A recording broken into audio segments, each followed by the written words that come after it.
Boa noite, um prazer todos estarem aqui, todos e todas. Essa é a nossa 46ª roda de conversa do Fórum Nacional de Prevenção e Pós-Venção do Suicídio nas universidades e escolas de ensino fundamental e médio. Tem sido uma preocupação muito grande, visto que infelizmente, o Brasil atualmente ocupa uma posição muito expressiva de suicídio entre jovens de 15 a 29 anos. E a gente sabe o quanto que essa expressão ela também nos aponta questões sociais importantes para poder entender esse fenômeno. Hoje aqui, a nossa roda, ela conta com uma diversidade de contribuições, e a gente gostaria que essa diversidade de contribuições e reflexão, ela possa nos provocar bons pensamentos, né? E uma ideia acerca do que fazer diante da educação, principalmente em algumas cidades do nosso país, em que a morte, pensando de uma maneira bem metafórica, a morte ela também se manifesta diante de muitos assédios, de insegurança, diante do futuro dos professores, da escola pública, principalmente, das ameaças, das perseguições, das intervenções, coisa que a gente está sentindo na nossa cidade, intervenções, retirada de diretores, militarização das escolas, são fenômenos que abalam, né, o cotidiano daquele lugar tão importante que os nossos filhos, que nós passamos, que tanta criança, adolescente, jovem passa, né, todos deveriam passar e passam, e quanto de incerteza e insegurança esses alunos hoje vivem. Existe acolhida ou há uma ausência de acolhida? Como é que funcionam as tolerâncias frente à diversidade ou a empatia mais do que tolerância? Então, são questões que vêm nos preocupando bastante, e a interrupção de vidas, real ou simbólica, sendo estimulada por tanta violência, por tanto desamparo e solidão. Então, é um pouco nesse campo que a gente gostaria que a conversa hoje pudesse fluir. Eu falo do coletivo de terapeutas solidários, do qual faço parte, sou psicóloga sanitarista, e Heroí Aparecida é minha companheira na coordenação desse fórum já há 3 anos, e Heroí fala do Intercambiantes, que é o Intercambiantes Brasil, e ela fala do Núcleo São Paulo. E aqui é uma composição bastante grande, a gente quer refletir isso com vocês, e vimos há um tempo já refletindo com o pessoal do Nordeste, com o pessoal do Sudeste, fazendo encontros regionais, e tem sido muito forte, e apontamos atualmente para a criação de um observatório de prevenção e pós-venção do suicídio. Então, a discussão de hoje, ela não é só em cima da questão do suicídio. A morte aqui, ela empresta metaforicamente, né, um símbolo para a gente pensar como é que está a escola hoje e o quanto de vida ou de morte ela provoca em muitos de nós, inclusive mortes reais. Então, para essa reflexão tão importante e delicada, a gente tem hoje aqui a Helena, que é da Universidade de Brasília.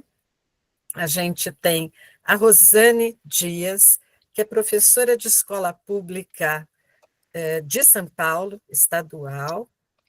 A gente vai contar com a presença, esperamos que confirmaram, de 2 legisladores, um do nível estadual e outro do nível federal. E estamos aguardando tanto Carlos Gianazzi quanto Luciene Cavalcante.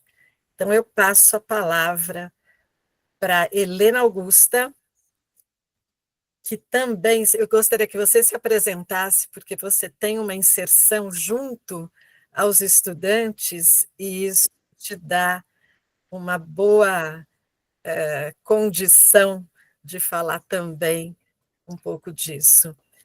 Olha, estamos aqui, não é com a... A deputada federal está com a mão levantada, o Cris. Olá, boa noite. Vocês me ouvem? Sim. Tudo bem, gente? Boa noite. Eu sou João, sou assessor aqui da deputada professora Luciene Cavalcante. Eu entrei aqui já para ir facilitando, porque ela está, na verdade, entre agendas, está numa atividade um dia bastante cheio, está uma loucura hoje de agendas, mas é só para avisar que ela está terminando uma agenda para ela entrar aqui. Hoje o tempo está um pouquinho escasso por conta das atividades aqui na cidade de São Paulo, e ela tem uma outra reunião logo seguida dessa também. Então, só para avisar que ela vai entrar, vai fazer uma fala, fazer uma certa mediação aí, participar dessa atividade tão importante, e gostaria já de agradecer de antemão o convite pela participação da deputada e também do deputado Carlos Gianazzi. Então, nos próximos minutinhos ela já deve entrar aí para poder participar dessa atividade, e eu estou à disposição. Obrigada, João. Nada. Helena. Boa noite a todos. Eu queria fazer uma ressalva, já que tocaram no assunto das escolas cívico-militares e também da regulação das Big Techs agora com a nova lei do Supremo. Primeiro, as escolas cívico-militares, na minha opinião, sou professor também, eu sou médico e estou no mestrado agora, do doutorado em promoção de saúde. Eu acho que a implantação de escolas cívico-militares vem trazer um retrocesso dentro do sistema educacional, porque essas escolas começaram na Alemanha com Hitler, né? E deu no que deu, com o Reich.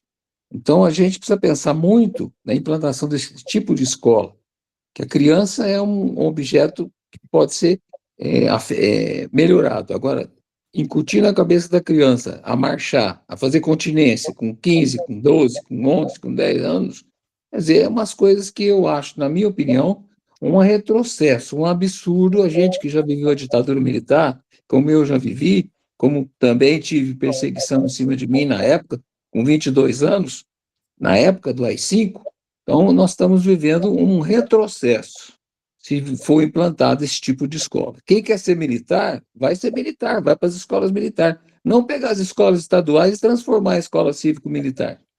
Quer dizer, eu acho, é minha opinião, estou sendo sincero, pode ter opiniões divergentes, a democracia é feita assim, cada um tem a sua, mas pela experiência que eu tenho, pela vivência que eu tenho, nós estamos vivendo um retrocesso de uma extrema-direita querendo implantar a escola cívico-militar no Estado, transformando escolas estaduais em cívico-militar, que isso não tem cabimento, uma coisa dessa, sem discutir, sem conversar, sem deixar ouvir os nossos professores, sem ouvir todo mundo, né? Então, assim, eu penso, é a minha opinião. Em relação às Big Tech, terminando, em relação à Big Tech e ao suicídio, agora nós vamos ter uma legislação do STF sobre esse tema também. Então é interessante, porque aí vai ter uma regulação dessas redes que estão utilizando alguns tipos de coisas para induzir os adolescentes e os jovens a isso. Só isso. Muito obrigada, Samir. Eu acho que são questões que vão estar aqui borbulhando. Agradeço, Samir. E aí, depois das intervenções, a gente abre para esse grande debate. Helena, se pudesse apresentar antes de falar. Oi, gente, boa noite. Sou Helena. Estou aqui com o grupo já faz um tempo. Eu comecei a participar aqui porque me indicaram, na época, eu era da Associação Nacional de Pós-Graduandos. E eu trabalhava nessa associação de pós-graduandos justamente na diretoria de juventude e defendendo a causa da saúde mental dos estudantes. Porque quando eu entrei no doutorado, eu comecei a perceber o tanto de sofrimento psíquico que estava rolando em volta de mim, e, e até comigo mesmo, mas eu tenho alguns privilégios que me protegeram, de certa forma. Mas eu consegui ver com bastante profundidade esse sofrimento, especialmente depois de participar de uma comissão da UNB, que é a universidade que eu estudava, e ainda estudo, ainda trabalho lá. Agora eu estou no pós-doc. E aí eu vi, eu participei de uma comissão para propor políticas de atenção à saúde mental dos estudantes, e eu passei um questionário perguntando como é que está a saúde mental dos estudantes, porque na época o resto da comissão, que era composta majoritariamente por professores e alguns técnicos da universidade, e eu era a única estudante que tinha lá. Tinha até mais um estudante, inclusive ele era da psicologia, mas na segunda semana ele saiu porque ele já não estava em condição mental de participar de mais nada na universidade. E ficou só eu, e eu sabia um pouco de como que era o estado de gravidade, e eu percebi que a gestão universitária não entendia. Eles não entendiam a gravidade do que estava acontecendo.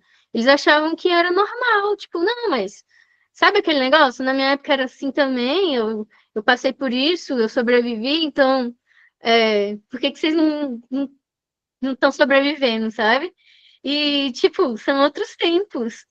E eles realmente não estavam entendendo a gravidade, eles achavam que estava tudo bem. Inclusive, eu propus e eu falei, não, gente, não é possível. Se vocês não acreditam em mim, eu vou passar um questionário para os estudantes, para vocês terem dados científicos, se é o que vocês querem, para mostrar a realidade. E aí, beleza. No final das contas, eu consegui passar depois de muita resistência, porque eles queriam passar um questionário só para os coordenadores de curso. E os coordenadores responderam um questionário bem simples, de 5 perguntas que eles mandaram, basicamente afirmando que não tinha nenhum problema no curso deles. Só alguns afirmaram, já vieram uns estudantes chorando, me procurar, mas eu não sei o que fazer. E então, para eles estava tudo bem. E eu falei, gente, não é possível. E aí, quando eu mandei esse questionário, mandei nos grupos no Facebook, né, na época, que a gente usava bastante, e em 2 semanas a gente conseguiu mais de 600 respostas, onde os estudantes faziam verdadeiras denúncias das coisas que eles estavam passando. Eu começava a ler aquela resposta, gente, era de chorar, era tipo, as pessoas pediam socorro no questionário, nas questões abertas. Tinha questão aberta, tinha questão fechada. Na época eu não sabia fazer questionário, eu fiz um questionário que, se você imprimir, ele dá 30 páginas. E mesmo assim, a gente teve 600 respostas. E nesse questionário super longo e super profundo, com perguntas... Como eu não sabia fazer, eu fiz perguntas de tudo que eu achava que podia ser importante, de tudo quanto é sofrimento psíquico que pode ter na universidade, tudo relacionado à universidade, porque eu sabia que a universidade tinha que trabalhar em coisas que ela consegue resolver dentro da universidade, ela não vai conseguir resolver problema na casa do estudante, problema do namorado que terminou e a pessoa está em sofrimento. Não, vamos olhar para os sofrimentos primeiro da universidade, para primeiro a gente conseguir se abraçar aqui e depois a gente vai para a sociedade. Vamos se fortalecer juntos. E a gente começou a fazer esse trabalho. Depois do questionário, eu fazia encontros semanais com os estudantes e ainda assim não conseguia ter uma adesão porque eles estavam super ocupados. Mas eles tinham uma boa vontade, inclusive tinha um que falava assim, olha, a gente podia abrir um coral dos estudantes, eu sou da música, eu posso reger. Aí o outro falava, eu sou da educação física, eu queria propor tal coisa, uma atividade aqui para a gente se integrar. E aí cada pessoa tinha o seu talento e a sua boa vontade ali de colaborar com um grupo, mas era tanta pressão que as pessoas não conseguiam participar, e ainda se sentiam culpadas, porque se é uma coisa que a gente sente, né, na universidade, é culpa por não corresponder às expectativas da própria universidade, ou dos professores, ou do mundo, da sociedade. É como se a gente fosse sempre um fracassado, por mais que a gente se desdobre. E aí, antes de vir para cá, eu mandei uma mensagem para alguns estudantes, colegas meus, porque acabou que hoje em dia eu estou fazendo pós-doc e eu sou professora na UNB, por meio desse pós-doc, não sou servidora, né? E aí eu tenho alguns estudantes e eu converso muito sobre isso com eles. Eu perguntei, vocês querem que eu leve uma demanda? E tem uma coisa na sua cabeça agora que você gostaria que eu levasse para essa reunião, para os parlamentares ouvirem, para nós, sociedade, discutir sobre isso, né? E aí eles me trouxeram alguns pontos que eu vou falar aqui. Sobre as redes sociais, o quanto que as redes sociais trazem padrões inalcançáveis, desde relacionado diretamente ao ser estudante e ao ser pessoa. Como é o ser estudante? Tem os influenciadores estudantes, que normalmente são jovens de uma boa condição financeira, que estudam em escolas particulares muito ricos, que estudam 5 horas por dia para vestibular, que tem uma rotina cheia de privilégios. E aí você vê, poxa, como é que eu vou fazer vestibular e concorrer com essa pessoa? Se na minha escola eu não tenho nada disso, não tenho suporte em casa, às vezes não tenho na minha comunidade. Então, assim, já é tão inalcançável, para que eu vou fazer vestibular? E a gente vê cada vez mais as universidades esvaziando. No meu curso que eu dei aula nesse semestre, a turma do noturno foi o mesmo curso que eu fiz graduação. Na minha época, éramos acho que 25. A turma cabia 25 alunos. Hoje, a turma do noturno tinha 3 alunos. 3 calouros entraram. Eu peguei turma de calouro. E não é só a minha turma, é generalizada. Eu vejo assim na universidade como ela está vazia. Então tá, tem essa questão de comparação na universidade de padrões inalcançáveis em termos de relacionado direto à escola, mas também em termos de existência. Eles me falaram sobre padrões de beleza inalcançáveis também, de fisiculturistas, e a gente sabe o quanto que a arte, a imagem tem uma importância, ainda mais para a formação daquela pessoa, daquele adolescente que ainda está se conhecendo, se reconhecendo como parte de um grupo, como um ser coletivo, e aí ele vai se comparar com uma coisa que é inalcançável. Outro ponto, os estilos de vida surreais daquelas pessoas que eles olham na internet que estão sempre viajando, na neve, toda semana é uma praia, uma coisa diferente. E isso gera também os transtornos alimentares. Estou trazendo essas coisas, que foram essa pequena lista, né, que os estudantes me passaram de coisas que geram sofrimento psíquico para eles agora, para a gente refletir um pouco que a imagem que eles têm do que é para ser é uma imagem completamente deturpada da realidade, e isso só acontece, na minha opinião, porque eles e nós não estamos conectados com a nossa comunidade de uma forma satisfatória. Porque se eu olhar aqui para minha rua, eu vou ver aqui, não tem nenhum fisiculturista na minha rua. São pessoas normais, são pessoas de verdade. São pessoas que estão aqui, que trabalham duro, que estão vivendo, que estão fazendo as coisas. Só que a gente tem uma cultura que cada vez mais isola a gente.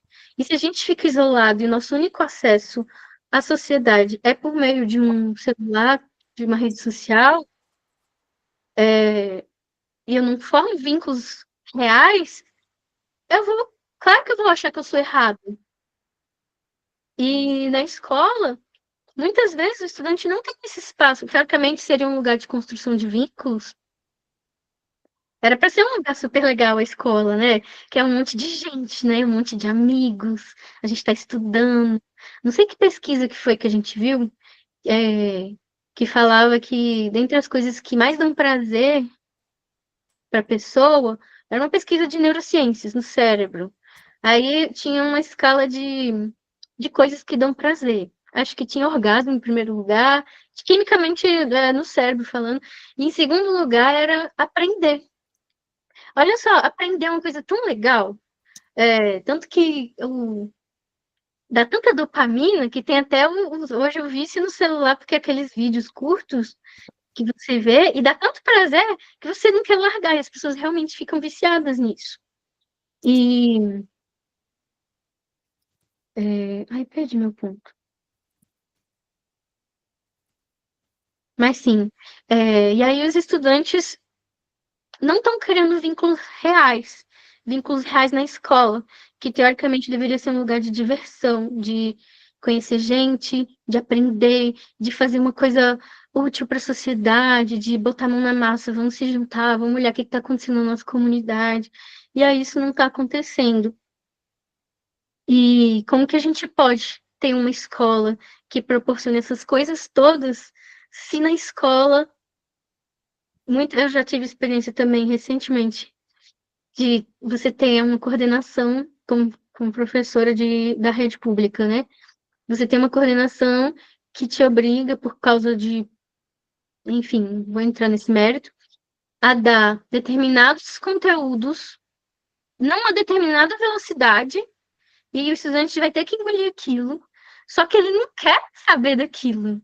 Você tá, por mais que legal que seja aquele conteúdo, tipo, a termodinâmica. Você fala termodinâmica, o que vocês acham? Nossa, conteúdo chato. Ai, tem muita matemática, não quero nem saber. Mas é tão legal, gente. É tão legal matemática, é tão legal termodinâmica, ciência, física, química, biologia. Você está estudando a natureza. E a natureza é fantástica. Ela é a gente. Ela é. Nossa, é tudo muito lindo. Fascinante. E a gente não vai estudar nem porque é lindo e fascinante, nem porque é divertido, nem porque a escola está mandando, mas porque isso também é útil para a sociedade. Isso constrói, isso melhora a vida das pessoas. Quando a gente consegue compreender a natureza, a gente consegue usar ela a nosso favor, mas não simplesmente coisificar ela, mas entender ela. Quando a gente entende uma coisa, a gente respeita essa coisa. E isso vale não só para a natureza, mas para as pessoas. Por que tem tanta falta de respeito? Porque a gente não está nem conhecendo as pessoas. Às vezes, como o Samir falou aqui no início, quando a gente vai para uma escola militarizada, por exemplo, você não tem espaço para conhecer pessoas, para ser vulnerável, para formar vínculos. Porque você tem que cumprir uma coisa atrás da outra, atrás da outra. Conversou com alguém, conversou com um colega, não pode. Você está na escola, não pode conversar, não é hora de conversar. Então, assim, e aí eu tive essa experiência de, não, vou fazer diferente. Agora eu sou professora, vou fazer diferente. Vou dar espaço para eles conversarem, vou criar vínculos, vou trazer os problemas da comunidade, vou fazer com que as pessoas olhem o que está acontecendo, o que está de vivo dentro delas, o que elas querem fazer na vida, fazer pelo mundo, que problemas elas veem. Porque muitas vezes dizem os estudantes que isso aqui é importante você aprender, porque no futuro você vai usar. É importante você aprender isso aqui, porque vai cair no vestibular. Mas ele não quer viver o futuro. Ele quer viver o agora. Ele já tem problemas agora para resolver. A gente pode achar que não. É criança, tá fazendo nada, mas ela tem os problemas dela. Ela tem as questões dela que ela demanda atenção. E muitas vezes ela não tem. E é simplesmente falado, no futuro você precisa disso, toma isso, isso, isso. E eu tentei dar esse espaço para eles. Eu cheguei a fazer formação de comunidades de aprendizagem. Meu sonho era construir uma comunidade de aprendizagem, que é um dos modelos educacionais que a gente tem, que é justamente de construção de vínculos e de uma educação que tenha sentido para aquela comunidade. Que você olhe o ser humano não só o seu colega, mas da sua comunidade. Quem são os pais dele? Quem que convive aqui na minha rua? Quem são os meus vizinhos? Quais são os problemas que está tendo aqui? O que é importante para essas pessoas? Como eu posso cuidar das pessoas? As pessoas são importantes. E eu tentei implantar isso. Só que eu percebi que é muito difícil a gente fazer isso sozinho, se os outros professores também não fazem. Porque o que eles faziam? No tempo que eu dava para eles viverem, falarem das coisas que são importantes e tal, o mínimo intervalo que eles tinham, eles iam ou conversar, formar vínculos assim de uma forma que era só isso que eles queriam, mais nada na vida, porque era tão difícil isso acontecer que era assim, eles não queriam saber de estudar, eles não entenderam que estudar é muito legal. E a outra coisa outra possibilidade eles iam fazer dever de outra matéria, porque o professor da outra matéria estava ameaçando. E aí é muito difícil você trabalhar com liberdade e autonomia se tem alguém ameaçando, cobrando uma coisa para tal dia, senão você reprova, senão você é expulso, senão você, sei lá, você vai ter punições. Nem que seja você vai ser humilhado, você vai passar vergonha, e isso é muito triste. E as pessoas que não conseguem alcançar esses ideais, elas desistem logo. E elas estão cada vez desistindo mais cedo.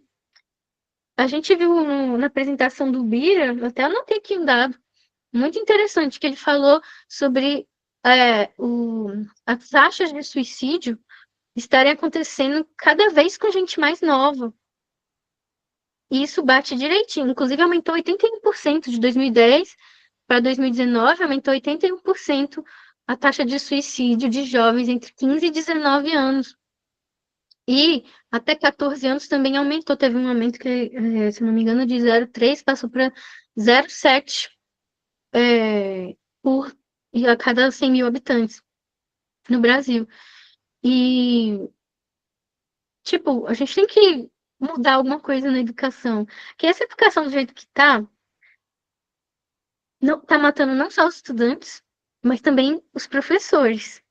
Porque, nossa, eu já cansei de ver memes de amigos meus que mandam que é aquele assim, hoje eu precisava ficar na cama, hoje eu queria descansar mais, mas eu não posso faltar aula porque eu sou o professor. Tipo, perdeu a graça, sabe? Não tem graça mais você ir e explicar um monte de coisa pra gente que não quer ouvir. É aquele negócio, cavalo, você não pode obrigar o cavalo a beber água. Você pode dar água pro cavalo, ele só vai beber quando ele quiser. E aí, é inútil um professor ficar... Não vou dizer que é inútil, mas assim, no jeito mais eficiente do mundo, você ficar repetindo coisas que a outra pessoa não quer ouvir, que ela tá ali muitas vezes obrigada, e nem sabe para que ela tá ali, para que... Ou até ela sabe, já deram uma justificativa, óbvio, para ela estar ali, mas é uma justificativa que não contenta, não satisfaz o coração dela. E a pessoa não aprendeu a construir vínculos. Tá num ambiente educacional onde ela não tem suporte, não tem estímulo à criação de vínculos, a se observar, entender o seu porquê de existir, realmente é um ambiente muito solitário, muito vazio. Então, eu vejo que o problema da educação ele é muito mais profundo do que as soluções que têm sido encontradas por aí, que são de achar que são problemas pontuais, que simplesmente eu dou um atendimento psicológico, atendimento psiquiátrico e pronto, eu resolvi o problema.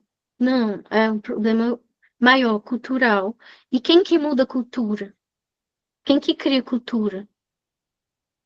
Todos nós. E a escola é um ambiente, a escola, a universidade, perfeito para criar cultura, para mudar a cultura. E daí vem a responsabilidade dela. E é difícil mudar, a escola mudar, porque ela está tão presa nessa bola dessa máquina de moer gente, que é a universidade, que a escola vai, e que eu tenho que passar matéria, eu tenho que corrigir prova, eu tenho que dar aula, eu tenho que isso, tenho que isso, tenho que isso, tenho que isso, que eu não consigo pensar em mudança. Mas tem gente que está pensando em mudança. Tem gente que está construindo mudança. Alguns de nós somos essas pessoas. Muitos de nós, eu acho, que estamos aqui pensando nessa mudança. Muitos eu sei que estão aqui, inclusive, sem tempo.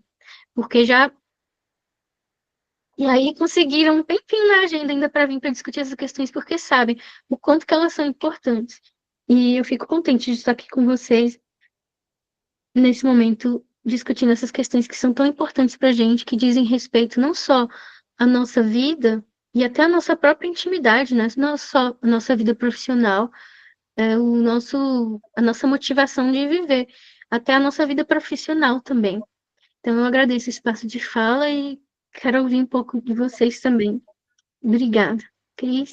Obrigada, Helena. Vou passar a palavra para a Rosane, que ela possa se apresentar, depois dessa importante fala de Helena, que traz não só o olhar da professora, mas o olhar de quem representou os alunos nas pesquisas e que agora está bem próxima daquilo que ela pôde levantar, né?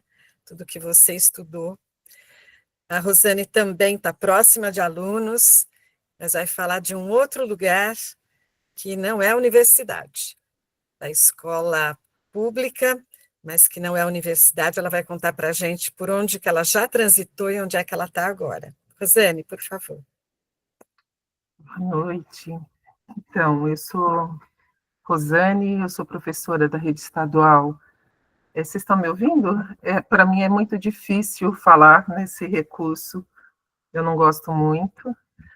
E foi muito, como a Helena falou, a gente vai falar de intimidade também, né? De delicadeza, e eu vou ter que me colocar em primeira pessoa, saúde mental, a saúde mental da professora, no caso eu, e de todas, todos, e a saúde mental das crianças, né?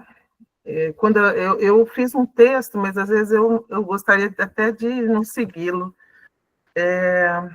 Eu não sei por onde começar, mas talvez me deu vontade de começar.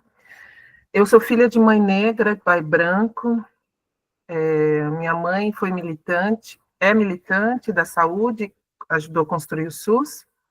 E eu estudei em escola pública. Depois eu fui estudar na PUC, pude ver Paulo Freire, Luiz Erundina pelas rampas. E a partir daí eu comecei a ter a noção da nossa realidade, das nossas lutas, a luta pela educação, a luta de uma mulher pobre para se manter numa universidade pública, particular.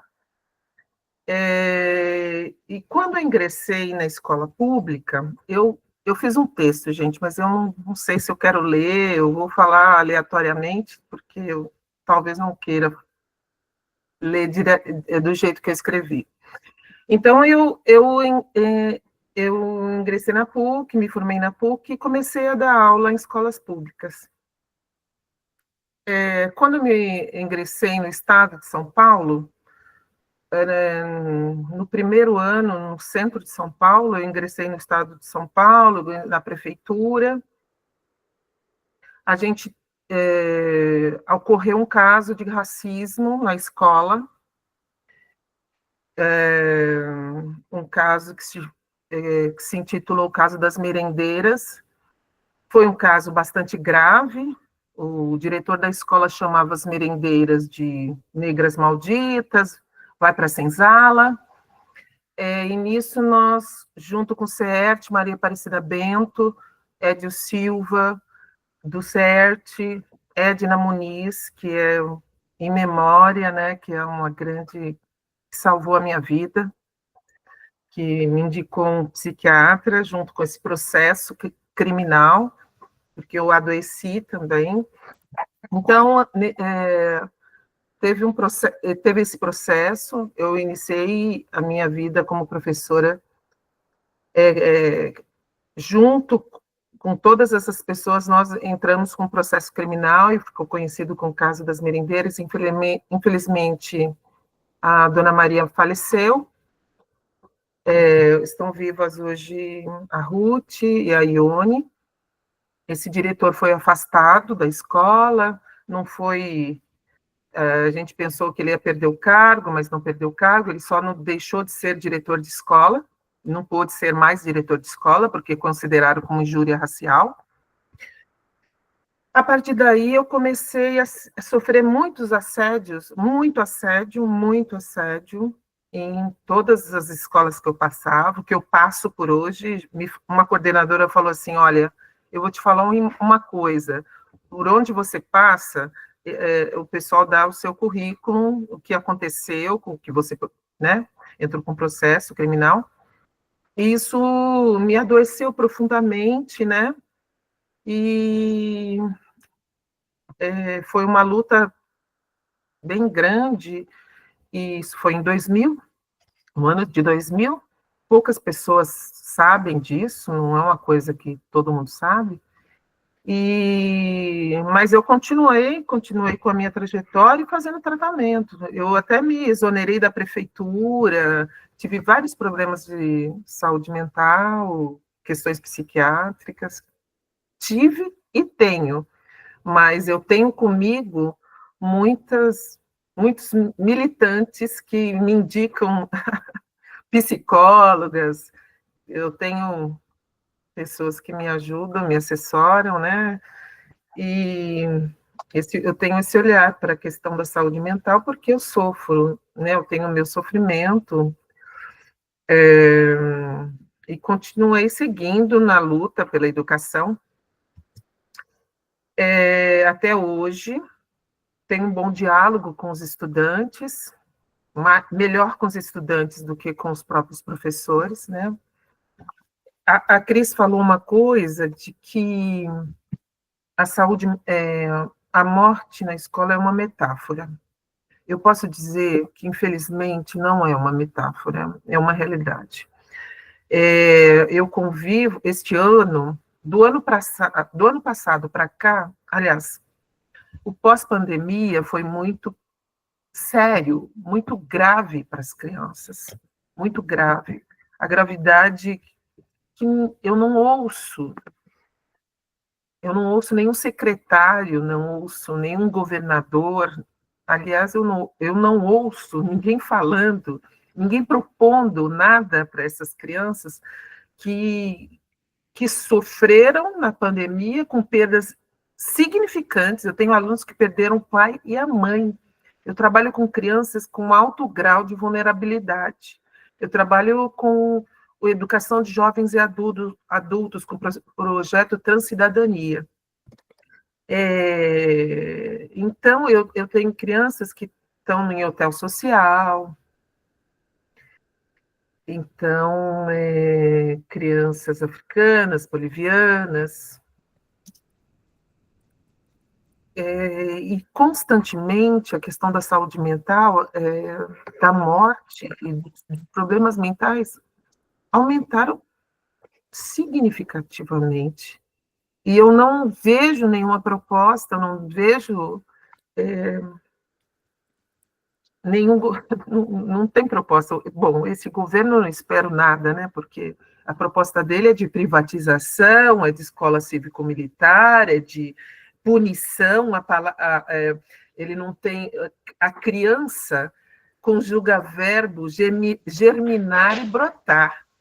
E o Estado conjuga punição, punir, excluir, fechar, armas, né? É isso que a gente percebe com esses governos, né? E, assim como a Helena falou, é assustador. O quadro hoje é assustador dentro de uma escola, a questão do suicídio, de tentativa, cortes, muitas crianças que se cortam, que se ferem, crianças que estão ingerindo muitos medicamentos, assim, assustadoramente, como a escola conduz, e o que o governo, esse governo, ele propõe 10 escolas para uma psicóloga visitar, e ela passa pela escola, ela ela até dialoga com algumas crianças. As crianças sofrem muito de ansiedade, têm crises constantes de ansiedade. Então, a gente fala, é muito sofrimento. Eu tenho presenciado muito sofrimento com o problema da alfabetização de crianças que têm vergonha porque não se alfabetizaram. Mas esse grupo que eu estou trabalhando, eu escolho sempre os sextos anos. Para trabalhar a alfabetização e por eu ter por eu gostar mesmo das crianças e achar que eu faço um bom trabalho com elas, e elas se envergonham de não estarem alfabetizadas, só que não é responsabilidade delas ou dos pais isso.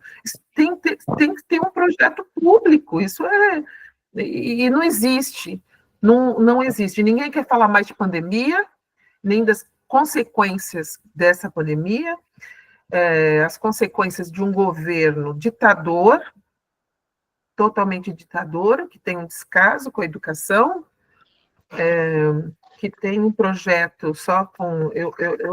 Eu escrevi muita coisa, mas eu vou falar... a gente acorda falando em plataforma para fazer a chamada, plataforma para não basta mais o professor ir assinar o ponto. O professor agora tem que estar numa plataforma e tem uma coisa chamada professor presente. Se ele não coloca presença, está verdinho, se está amarelinho, é assim que funciona a coisa. Se está amarelinho, é porque você não fez alguma coisa. Se está verdinho, ok.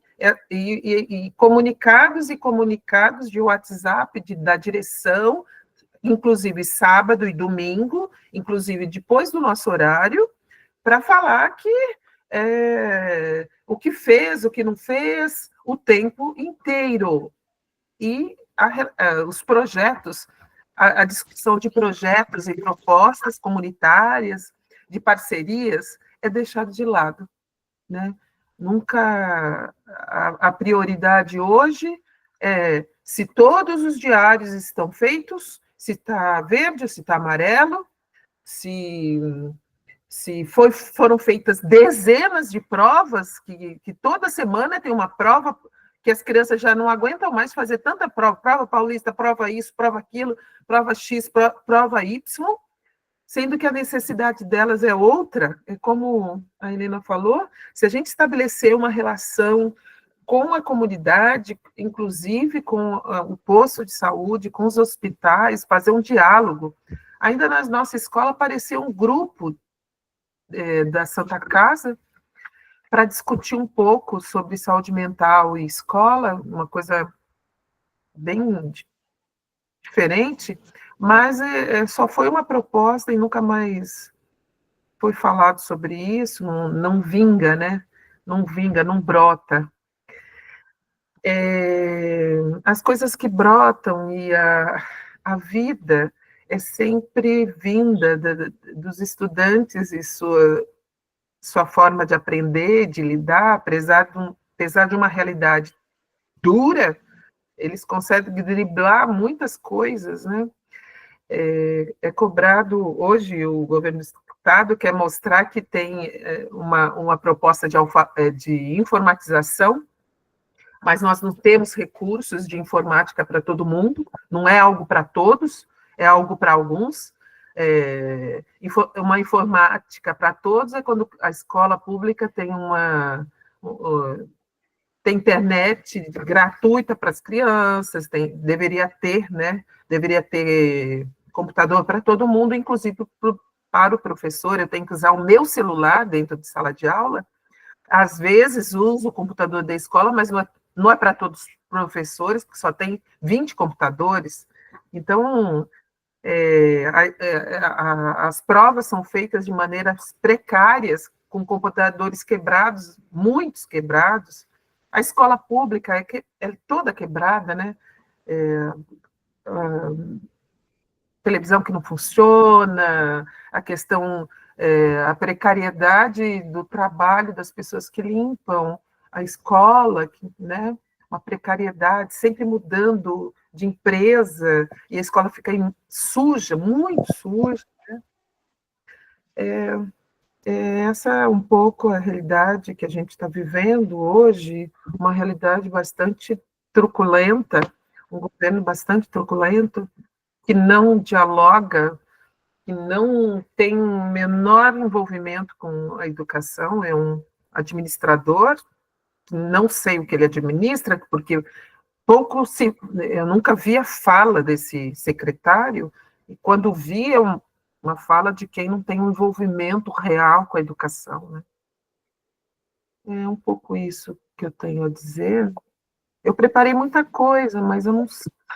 Prefiro conversar conforme for surgindo aí o debate. O debate, a gente vai conversando. Obrigada, Rosane, muito emocionada a sua fala. A gente está aqui com a deputada Luciene Cavalcante, obrigada. Não sei se você conseguiu ouvir parte das falas. Consegui ouvir, sim. Estão me ouvindo? Sim, estamos te ouvindo. E eu te passo a palavra. Nós somos aqui o Fórum Nacional de Prevenção e Pós-Venção do Suicídio, pensando as universidades, as escolas de ensino médio fundamental. E essa 46ª roda de conversa agradece a participação de você no campo do legislativo para ajudar a olhar esse fenômeno que a gente está vivendo das escolas, a morte real e simbólica que está habitando esses espaços tão importantes. Obrigada pela sua presença, Luciene. Tá certo, Cris, Helena, na pessoa de vocês, eu quero cumprimentar cada uma nessa importante roda de conversa, uma roda de cuidado, uma roda de vivificação da vida. Eu acho que esse é o caminho quando a gente pensa no cenário que a gente, na quadra histórica que a gente está atravessando hoje. Quero mais uma vez agradecer a possibilidade de estar aqui com vocês. Eu estava acompanhando à distância as primeiras intervenções. A gente está aqui numa jornada bem pesada. A gente tem como secretário aqui o Padula, o prefeito Ricardo Nunes, junto com o Féder e com o Tarcísio. Eles provocam uma política de horror, de terror contra as escolas públicas, então a gente tem trabalhado muito, então são muitas as atividades, então é por isso que a gente vive assim em trânsito, para poder fazer frente aos desmandos que eles realizam. Mas é muito importante esse tema, tanto sobre a perspectiva da prevenção, como também da pós-venção, quando acontecem essas situações. Dentro do Congresso Nacional, a gente tem atuado muito para que seja estabelecido o observatório, para que a gente possa ter o acompanhamento de dados referentes a essa questão, algo que a gente ainda não conseguiu estabelecer, mas a gente está fazendo esse diálogo junto com o Ministério de Direitos Humanos, e ali a gente percebe que há uma possibilidade maior de diálogo, então eu acho que seria muito importante depois a gente avançar com uma conversa também com o Ministério de Direitos Humanos sobre essa temática, porque a gente conseguiu, com o Ministério de Direitos Humanos, estabelecer o Observatório da Violência contra os professores e as professoras. O Ministério de Direitos Humanos é um ministério politicamente mais ligado ao nosso campo, onde a gente tem maior trânsito, então é a partir dele que a gente consegue e tem conseguido avançar em políticas importantes, políticas sensíveis, e ele conseguiu fazer esse observatório em parceria com a Universidade Federal Fluminense do Rio de Janeiro. Então, isso foi um avanço importante. Primeiramente, também queria me apresentar. Eu sou professora de carreira aqui da Rede Municipal de Educação. Eu entrei aqui na Rede Municipal do ano de 2000, fiquei até 2022, fui professora de educação infantil, acumulei com a rede estadual, depois eu fui diretora de escola por 10 anos, depois passei no concurso supervisora, hoje sou supervisora da rede municipal de São Paulo, em 2023 fui eleita para a Câmara Federal. Então, toda a minha história de vida, eu fiz magistério, depois fiz pedagogia na USP, depois fiz direito. Então, tudo o que eu sei, o que eu vivi, foi dentro das escolas. Então, essa é uma questão que me movimenta, e hoje, mais do que nunca, uma das maiores demandas que a gente recebe é sobre essa questão da saúde mental, seja com relação aos estudantes, a falta de políticas públicas, que a gente não tem uma política de financiamento específico para essa questão, seja também com os profissionais da educação como um todo, que estão extremamente impactados, sobretudo quando a gente vê governos de extrema-direita no poder. A gente está vivendo, experienciando isso, tanto na rede municipal da cidade de São Paulo, que é uma rede que hoje está sob intervenção do prefeito Ricardo Nunes e do secretário, como na rede estadual. E esse trajeto, e essa trajetória de destruição, essa pulsão de morte que eles trazem para dentro do chão da escola, a gente também acompanhou e está em diálogo com a rede do Paraná, que o Feder foi secretário de lá, e também o nível de sofrimento, de angústia mental que ele causou, porque é brutal. E é importante a gente falar sobre isso, é importante entender que isso são táticas dos governos da extrema-direita, porque isso é método político deles. Não é à toa, não é por acaso que dentro das principais redes hoje do nosso país, a gente tem colocado uma pedagogia do terror sobre os professores e as professoras, que está alicerçado num sistema constante de vigilância, o vigiar e punir do Foucault, assim, na veia, colocado em cima dos professores, através das plataformas, através de novas formas de controle, não só dos nossos corpos, mas dos corpos, das mentes, do tempo, e, obviamente, das reações e das relações que ali estão colocadas dentro da escola.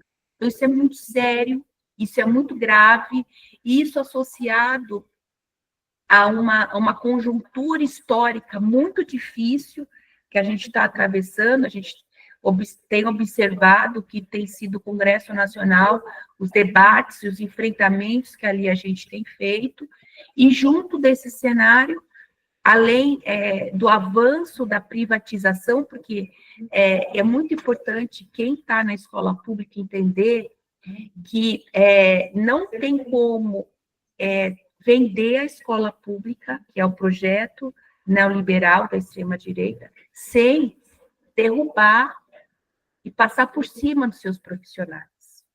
E eles vão fazer isso de forma física, mental, e moral. Não tem como, é um projeto deles.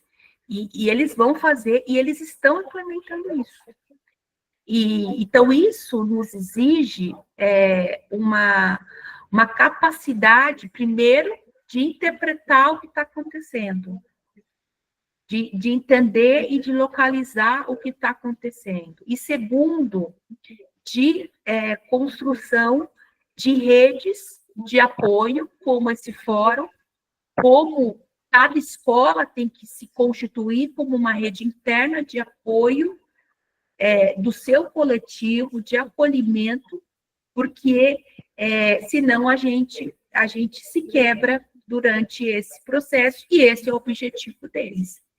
Vocês vejam que hoje a gente teve uma importante vitória contra o Feder, o nosso coletivo Educação em Primeiro Lugar, que é formado por mim, pelo professor Carlos Janazzi e pelo Celso. A gente conseguiu caçar a Resolução 97. O que é a Resolução 97, para quem não entende, né, não sabe da rede, né, estadual? É uma resolução que, na verdade, é só uma forma de assédio e de humilhação moral e psíquica do professor. Porque ele vem com uma falácia para a sociedade, ele joga para a sociedade, e se você for olhar as manchetes, eles falam assim, né? Ah, porque os deputados do PSOL entraram na justiça contra uma lei que pune professores que faltam.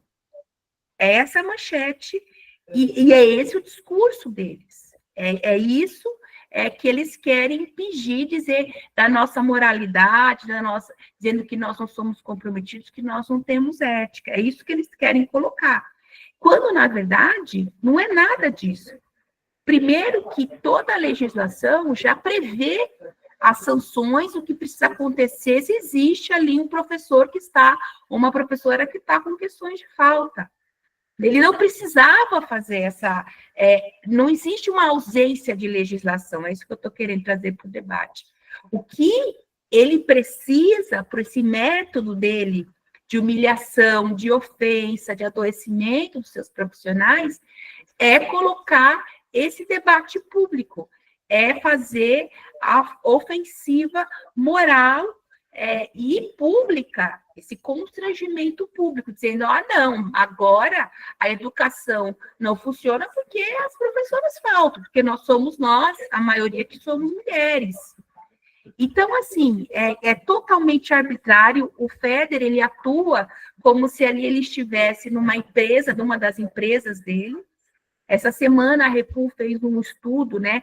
Mais de R$500 bilhão já foram entregues para os empresários amigos dele, através das plataformas que nada agregam à educação. Então, ele acha que todo dia ele chega na cabeça dele e vai lá, de uma forma autoritária, e baixa uma resolução, como se ele estivesse na casa dele. E a gente tem uma luta histórica em defesa do que é o serviço público, do que é a educação pública. Por isso que tem que ter concurso público, porque não é fisiologismo, não é apadrinhamento de político. A gente está ali para servir o público, a população, e não ao governador, ao prefeito de plantão que estão de passagem.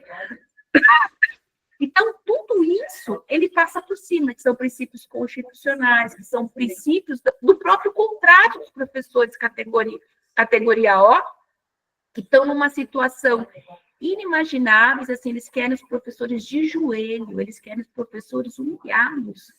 É algo, gente, que eu nunca vi. Tanto é que quando eu estava conversando com a minha equipe jurídica, e quando veio hoje de manhã a notícia que a gente conseguiu essa liminar, eu fiquei muito emocionada, fiquei muito feliz.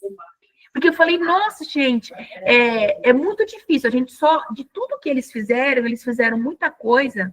Até hoje a gente só conseguiu derrubar a 77, que ele piorava na 360, se vocês vão lembrar, a 77 era uma 360 piorada, aí a gente cassou isso, ele perdeu todos os recursos, e a 97. Por quê? Porque ali a gente consegue fazer uma defesa porque é tão grave o que ele fez, porque é muito simples defender isso no judiciário, que até o Ministério Público, que nem sempre concorda com a gente, fez um parecer muito contundente, dizendo realmente a resolução 97 é ilegal, é inconstitucional, não tem como defender a 97. Que é para botar um pânico, um terror nas professoras, que se alguém da família dela morrer, ela não vai poder tirar a licença para poder cuidar desse luto. Se o filho dela adoecer, não vai poder levar ele no médico. Se uma mãe dela, idosa, precisar ir no médico, ela não pode acompanhar. É uma política machista, isso tem que ser também dito, muito clara, porque tem um alvo claro, que são as mulheres que fazem a educação acontecer. Então, assim, é um período difícil e E eu reconheço, eu acho que não dá, a gente não pode negar que a gente atravessa uma fase histórica desafiadora, que num país como o Brasil, com nossos marcadores históricos, sempre foi, nossos 130 e poucos anos de república, a gente tem grandes desafios, sobretudo quando a gente vai falar de saúde mental, de direito a viver, porque o nosso país, quando a gente fala de saúde mental, a gente está falando ao direito à vida, porque no limite a pessoa deixa de viver. É isso que acontece. Então, quando a gente fala também em saúde mental, a gente fala, disputa que tipo de vida, que é uma vida plena, é uma vida em abundância, é uma vida cercada de cuidado. É isso que a gente defende, por isso que a gente briga. Então, é desafiador, mas, ao mesmo tempo, eu sempre luto e eu tento trazer isso para todo mundo que está ao meu redor, e do nosso coletivo, dos profissionais de educação, uma mensagem de que o mundo ele é desafiador, mas, como nos ensina Paulo Freire, ele está sendo assim, mas ele não é assim. A gente compreender esse estado como um estado histórico, portanto, possível de mudança e possível de esperança. Eu acho que a gente manter a esperança é algo fundamental. E aí, dentro da escola, a luta é essa, é fazer da escola esse espaço de esperança,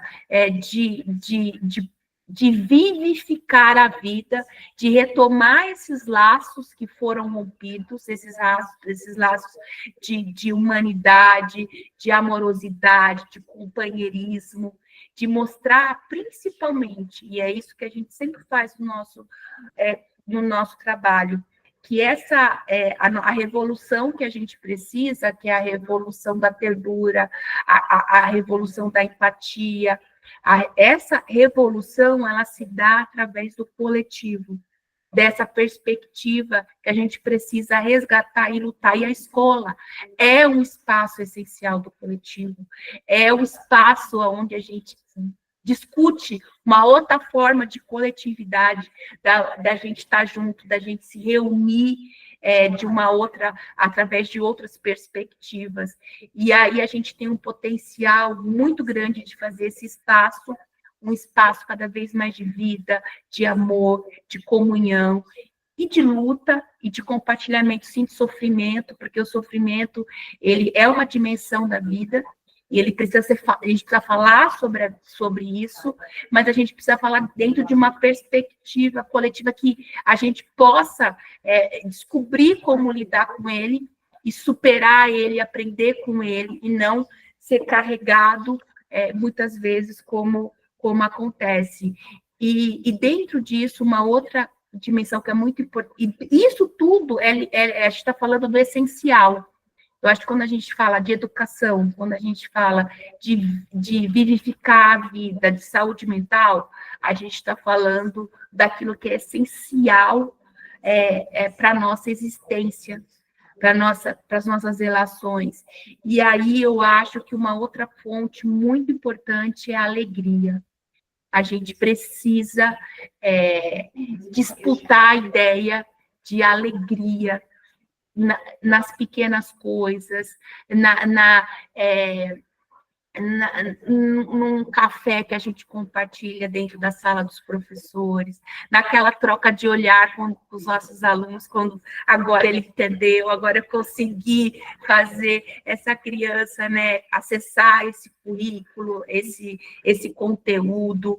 Eu acho que e todo momento criar esses espaços de alegria, de afeto, porque é a alegria contagiante, e como também nos ensina Leonardo Boff, nada resiste ao amor. Essa é a fonte mais importante, revolucionária, que a gente não vai abrir mão nunca de construir um outro mundo a partir disso. Então, a gente tem feito uma luta enorme, a nossa ação para que tenha psicólogos e assistentes sociais nas escolas aqui do estado de São Paulo, está no STJ, a gente está lá discutindo isso para obrigar o secretário e o prefeito, de fato, a cumprir essa lei. A gente está com a nossa DIN lá no STF, duas, na verdade, discutindo a questão das escolas cívico-militares, que é a negação, é o contrário, é a morte, é a criminalização dos nossos estudantes. Quem são essas crianças, esses corpos que precisam dessa escola cívico-militar? Quem são? E a gente não vai permitir, mais uma vez, que os nossos estudantes periféricos, pretos, sejam, mais uma vez, condenados a uma não educação, uma exclusão e uma menos vida, que é isso que está em jogo dentro desse projeto das escolas cívico-militares. É uma batalha duríssima. O relator é o Gilmar Mendes. O Dino, a gente já teve uma conversa com ele também, ele pediu vistas, e a gente conseguiu também, de uma articulação muito forte que a gente fez dentro da Comissão de Direitos Humanos da Câmara, junto com o presidente, que é o deputado Raymond, do Rio de Janeiro, do PT, que é um amigo meu, um parceiro em luta em defesa da educação. Levei para ele a proposta, o Observatório da ONU em Direitos Humanos, ele é dentro dessa comissão aqui da América Latina, a base dele é em Lima, mas eles têm uma base aqui também. Quando o Alto Comissariado veio para o Brasil, a gente conseguiu entregar um apelo muito importante, falando tanto das escolas cívico-militares, também entregamos que com o Tarcísio aqui no poder, o número de crianças e adolescentes assassinados pelo Estado de São Paulo dobrou. Então, algo muito sério. Então, a gente entregou, ele fez as recomendações, algo muito importante, porque ali também já sinaliza para o STF que, caso eles tomem essa decisão de legalizar algo que não para em pé, porque não tem previsão legal, a gente tem as cortes internacionais que já sinalizaram que são contras, e elas já falaram que já recomendaram para o Brasil acabar com esse absurdo, com essa farsa, e a gente está com várias ações também, porque o Tarcísio quis fazer os uniformes para as escolas cívico-militares, que ele pretende implementar, a gente já entrou com uma ação, agora ele lançou um edital de contratação dos militares, né, ganhando R$6 mil por mês, a gente também já entrou com uma outra ação.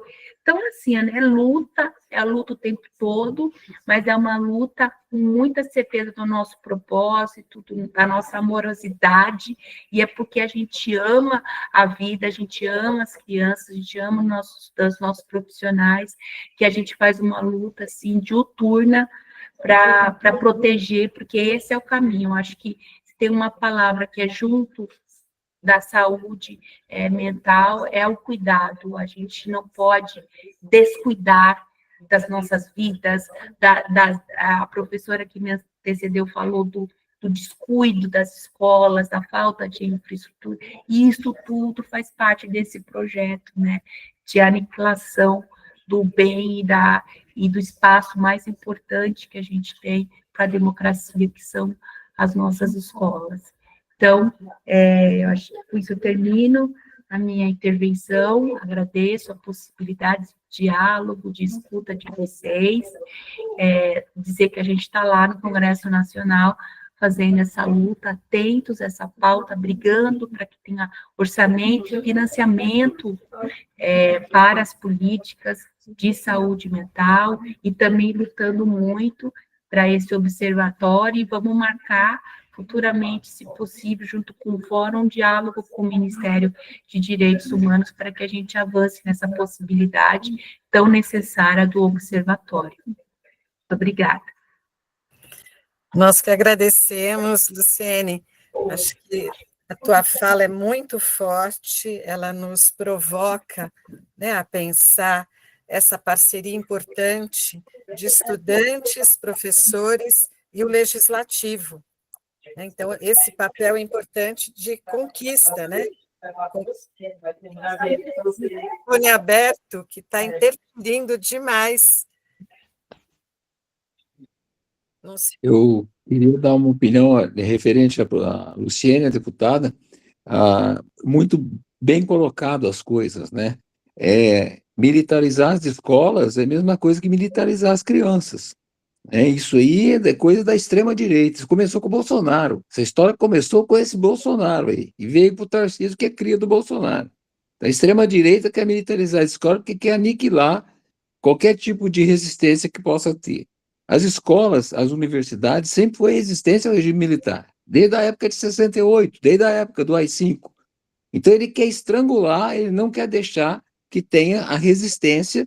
Eles querem comandar, e agora elegeu o presidente da República para ver se consegue instalar um regime de extrema-direita no Brasil. O que seria horrível, horrível. Eu sou contra qualquer tipo de militarização das escolas. O que a senhora colocou, acho muito interessante, da deputada Luciene, trabalhar no sentido de não acontecer isso. E outra, nós temos uma outra coisa que nós podemos utilizar como professor, e a senhora está utilizando também, que é o Poder Judiciário. Se começar a ter muita pressão em cima dos professores, nós temos que se juntar e entrar no Poder Judiciário. Porque nós vamos ter uma liminar para caçar a decisão do governo da direita. Entendeu? Assim, a democracia dá essa saída para nós. E por isso que tem a democracia, que o juiz vai ver quem tem razão e quem não tem. Para eles não comandarem sozinhos. Então, são duas coisas que eles não gostam: do judiciário, do STF, que caça as decisões deles, e das universidades, das escolas, onde está a área mais intelectualizada do país, que resiste à truculência e o comando na parte da direita de alguém que está.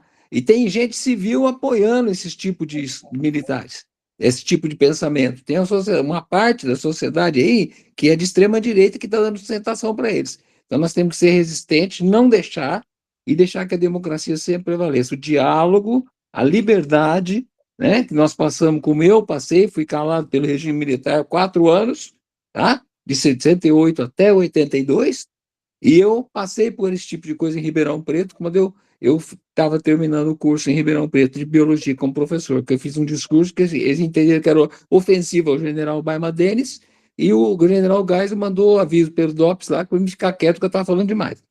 Eu passei por isso, tá? Por isso que eu estou dizendo aos colegas professores aí que eu vivi isso aí.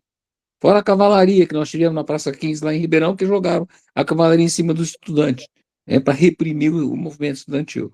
Então, nós vivemos a ditadura, nós passamos por isso, e não queremos passar nunca mais. Só que eles estão iludindo esses meninos novos, esses meninos mais novos que não têm a experiência que nós temos, que já estamos de idade, eu estou com 68 anos, então eles estão iludindo os meninos mais novos a embarcar nesse tipo de coisa. Tem muito menino novo aí na internet sendo sugerido por isso aí. Então nós precisamos ter cuidado para poder manter a democracia, a liberdade, nós professores, a área intelectualizada do país, os deputados, as pessoas, para manter a democracia. Porque a ameaça de golpe ainda não acabou. Não acabou. Ela está em andamento. Agora ele veio na televisão e falou: o Bolsonaro quer eleger metade do Congresso em 26 para eles poderem aniquilar o que eles querem fazer. A extrema-direita está viva. Nós precisamos ter cuidado. Tá? Tomaram uma bordoada, mas está viva. Então, nós, professores, a gente que viveu tudo isso, passou por tudo isso, tem dever de alertar os mais novos, para que isso não aconteça de novo, a repressão que nós tivemos. E estão tentando instalar um regime de extrema-direita no Brasil. Agora o Congresso Nacional também, abertamente, negócio do IOF, estão chantageando o governo executivo, tá? O Lula, o governo da esquerda, porque eles aprovam só o que eles querem, o que eles não querem, eles não aprovam. Então, assim, eles estão inseridos dentro do Congresso Nacional e estão tentando manipular leis, querendo projeto de anistia, essas bobageiras toda que teve no passado e deu no que deu. É uma outra tentativa de golpe. Fizeram anistia no passado, deram anistia, agora esse mesmo grupo estava tentando fazer, não o mesmo grupo, mas na escola militar lá, tentando esse golpe de Estado que a gente está passando. Essa tentativa que nós está sendo desbaratada pelo ministro Alexandre de Moraes. Então, nós precisamos ter muito cuidado, gente, mas muito cuidado, porque essa ameaça não acabou. Não acabou. E Tá os certo, professores... Samir.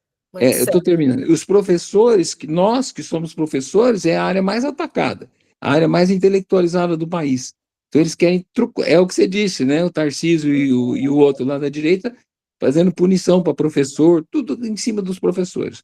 Então, eu só queria deixar isso, porque eu vivi muita coisa, eu passei muita coisa, eu estou passando para os colegas e os meninos mais novos, né? Ditadura nunca mais. É isso aí, ditadura nunca mais. Estamos aqui com o Carlos Gianazzi. Agradeço. Oi, Cris, tudo bem? Você me ouve? Vocês me ouvem? Cris, você desligou o microfone, o Te seu. ouvimos bem, Carlos. Ah, tá, que o da Cris tinha desligado. Boa noite a todos e a todas. Olha, eu peço desculpas aí pelo meu atraso. Eu, na verdade, estou em trânsito, não consegui chegar a tempo. Então, entrei aqui do carro mesmo, né, para dar um alô aqui, fazer uma saudação. Primeiramente, parabenizando você, Cris, pela organização dessa roda de conversa sobre saúde mental, sobre a questão do morrer nas escolas, que é um tema fundamental hoje, um tema importantíssimo, que a gente tem debatido bastante nas nossas escolas, né? Lembrando que a escola é o espelho da sociedade, a escola reflete o que acontece na nossa sociedade. E a gente vive um momento difícil, político, uma crise política, uma crise social, cultural, uma crise de valores, uma crise ambiental, e tudo isso, né, logicamente, reflete também na escola, sobretudo essa necropolítica que nós estamos vivendo, né, essa distopia social e política em toda a sociedade, ela reflete na escola, e principalmente aqui em São Paulo, onde nós acompanhamos mais, onde nós temos a maior rede de ensino da América Latina, uma das maiores redes do mundo, que é a rede estadual de ensino, com as suas 5.500 escolas, com os seus 4 milhões de alunos matriculados, com quase 300 mil profissionais da educação, uma rede muito grande, imensa, com capilaridade em todos os municípios, né, em todos os lugares do estado de São Paulo. E essa rede está adoecendo, porque o Darcy Ribeiro, grande antropólogo, tinha uma frase que dizia o seguinte, que a crise da educação não é uma crise, é um projeto das elites econômicas e políticas para manter a dominação de classe social e manter, sobretudo, a acumulação capitalista, né, de quem tem o poder econômico, de quem tem os meios de produção. É disso que se trata. E aqui em São Paulo é a mesma coisa. Nós temos uma rede adoecida, com professores adoecidos. Eu tenho ido muito no Hospital do Servidor Público Estadual, a gente faz um trabalho ali, e eu converso muito com os médicos, com os psiquiatras, eles me falam, olha, Janase, deputado, aqui o maior número de atendimentos e de internações é com os professores da rede estadual, hoje mais do que os policiais da Polícia Civil, mais até que os policiais penais, que sempre foram os mais atendidos, né? Os que mais frequentavam a psiquiatria, por exemplo, do IANSP, e não deve ser muito diferente também aqui no Hospital do Servidor Público Municipal, que atende os professores. Muitos professores adoecendo mentalmente, casos de suicídio, né, de afastamento por doença mental, síndrome do pânico, depressão e tantas outras doenças mentais que afetam a nossa rede por vários motivos, né? A falta de estrutura que vocês colocaram, a superlotação de salas, a violência contra as escolas. No caso de São Paulo, as plataformas digitais, que é uma máfia, né? Uma ditadura que foi implantada, onde as plataformas estão substituindo o trabalho e os próprios professores. Os alunos não utilizam mais os livros didáticos, a caneta, o lápis, o caderno, eles são obrigados a utilizar, eles são obrigados a usar as plataformas, que não ensinam nada, né? Só para atingir metas, para que o governo mostre números para a sociedade. Então, tudo isso vem adoecendo bastante o magistério e também desestimulando os nossos alunos. Isso só falando aqui da rede estadual. Então, esse tema é fundamental da saúde mental. A deputada Luciane Cavalcante, que é a nossa voz no Congresso Nacional, na Câmara Federal, colocou a questão aí, gente, gravíssima da militarização das escolas. Olha só, isso é uma agressão também à saúde mental dos nossos alunos e dos nossos professores, porque nesse modelo de escola não há respeito à diversidade, não há respeito, né, à diferença comportamental, à diferença do corpo, à diferença estética, à diversidade sexual, racial, né? Ali você tem um modelo único de comportamento, de sexualidade, de identidade, que é imposta pelos próprios militares. E isso adoece as nossas crianças, os nossos adolescentes. Lembrando que agora, no mês de agosto, nós já vamos ter a implantação de 100 escolas cívico-militar aqui em São Paulo, na rede estadual de ensino. Nós judicializamos. O professor Samir falou que a gente tem que ir para a justiça. Professor, nós estamos indo muito, a deputada federal, Luciana Cavalcante, eu, o nosso coletivo da educação em primeiro lugar, inclusive hoje, nós conseguimos uma vitória importante, que foi a revogação, uma liminar revogando, suspendendo os efeitos de uma resolução, agora que foi publicada recentemente, a 97, de 2025, do Renato Feder, desse empresário da educação, que se diz secretário estadual da educação, dono da Multilaser, onde ele dizia, a resolução dizia o seguinte: se o professor tiver 4 faltas aula, ele perde o contrato. Imagine, não são 4 dias, são 4 aulas. Se o professor perder 4 aulas no único dia, se ele tem 8 aulas num dia e ele atrasa, acontece alguma coisa no transporte público, enfim, ele não consegue justificar aquela falta, ele já vai ser exonerado apenas por 4 faltas, né? E nós derrubamos exatamente hoje, através do nosso coletivo, essa resolução. Nós conseguimos uma liminar no Tribunal de Justiça, suspendendo os efeitos dessa liminar. Nós conseguimos também, através da Justiça, professor, manter o livro didático na rede estadual de ensino. Vocês se lembram que o Feder queria tirar o livro didático do MEC, aquele livro que chega gratuitamente para as escolas. Nós, através de uma ação popular, fomos vitoriosos e impedimos que ele retirasse. Então, a gente tem recorrido bastante ao judiciário, mas o judiciário também não atende todas as nossas demandas. O judiciário tem lado, muitas vezes. Ele fica mais do lado dos poderosos do que do povo, né? Tem que tomar cuidado. O judiciário não é neutro, não há neutralidade política.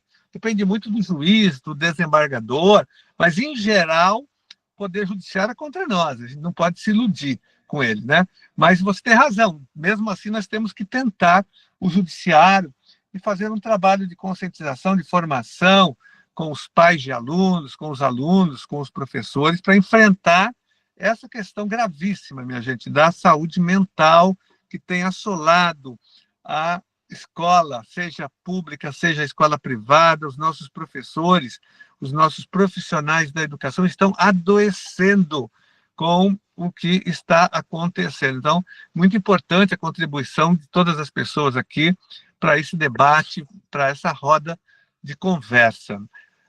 Inclusive, só para terminar, eu apresentei um projeto de lei na Assembleia Legislativa que foi aprovado, mas, infelizmente, foi vetado pelo governador Tarcísio. Eu consegui aprovar o projeto em todas as comissões da LESP, no plenário, e o governador derrubou o projeto através de um veto. Agora eu estou tentando derrubar o veto para virar lei, que é um projeto que protege, que dá assistência para os professores vítimas de violência escolar. Por exemplo, uma professora recentemente foi esfaqueada numa escola, né? Ela foi hospitalizada, né? Teve que pedir afastamento por um tempo. Então, essa professora, por exemplo, teve custo com psicólogos, com médicos, com remédios, ela teve um afastamento, e ela, pelo projeto que eu apresentei, que seria uma lei, se fosse sancionada, ela seria protegida pelo Estado, ela teria todas as despesas pagas, ela ficaria licenciada pelo tempo que fosse necessário até que ela pudesse voltar, né, até que a segurança dela fosse garantida naquela escola. É um projeto importante que foi construído pelos professores da rede estadual, né, porque tem muita violência e ameaças e o professor fica refém.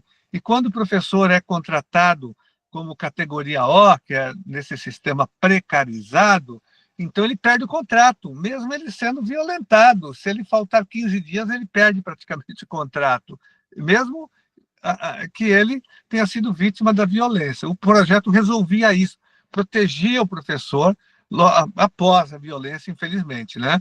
Mas nós temos muitas propostas de prevenção, de saúde mental na rede pública, na rede privada, e é importante que a gente aprove esses projetos. Mas mais importante é a mobilização da sociedade, das comunidades escolares, e esse debate que vocês estão promovendo, Cris, é fundamental, ele ajuda, né, para que a gente tenha mais conhecimento para avançar nessa luta. Então, parabéns, mais uma vez, desculpa aí pela minha entrada aqui no escuro aqui do carro, não tem nem luz do carro, tá bom? Obrigado. Fundamental, importante a sua colaboração de Luciene, porque a gente precisa entender até que ponto o legislativo compõe, né, Janase?